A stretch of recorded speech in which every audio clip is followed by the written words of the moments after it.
મૂળ પુરુષ અને એમાંથી પછી ભગવાને જે વિવિધ અવતારો લીધા. ચચાર દુશ્ચરમ બ્રહ્મા બ્રહ્મચર્યમ અખંડિતમ. 4 સનક, સનંદન, સનાતન અને સનતકુમાર. 4 સનતકુમારો થયા.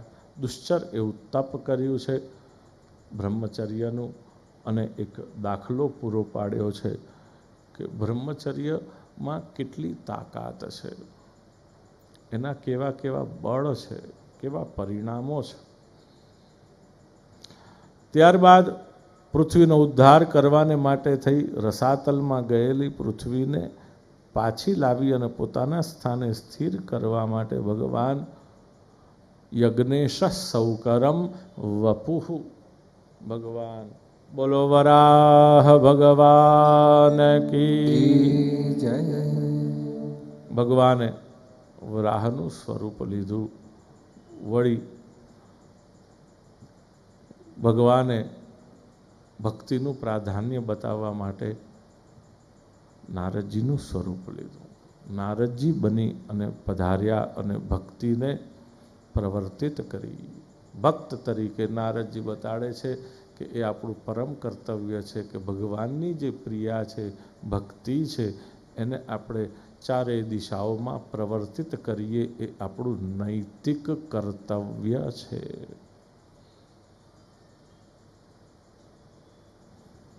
તૃતીયમ ઋષિ સર્ગંચ દેવર્ષિત્વમ ઉપાત્ય સહ. વળી ભગવાન ધર્મની કલાના સર્ગરૂપે નર નારાયણ બનીને પધાર્યા. તો વળી ભગવાન કપિલ બનીને પધારે છે અને સાંખ્યનો ઉપદેશ આપે છે. તો વળી અત્રિ અનસુયાને ત્યાં ભગવાન દત્ત બની અને પધારે છે અને આન્વીક્ષિક વિદ્યાના દાન કરે છે. તો વળી 7મા ભગવાન આકુતિ અને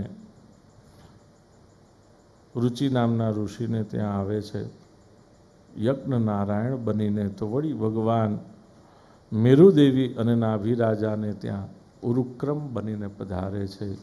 બોલો ઋષભદેવ ભગવાન કી જય.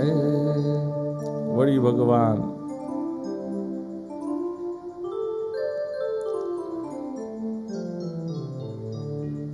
પૃથ્વીનો ઉદ્ધાર કરવા માટે કુર્મ બનીને આવે છે.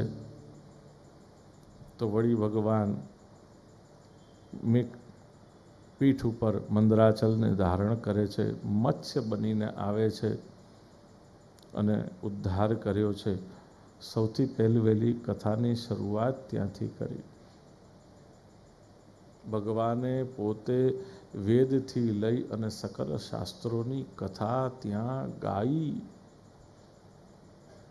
અને ભૂલવાડ્યું કે આ જગતમાં આજુબાજુ જે કંઈ પણ પરિસ્થિતિ છે એ તો રહેવાની જ, પણ આપણે શેમાં મય રહેવાનું, આપણે શેમાં રત રહેવાનું? તો કે ભગવાનના ગુણોમાં, લીલા ચરિત્રોની અંદર આપણે રત રહેવું.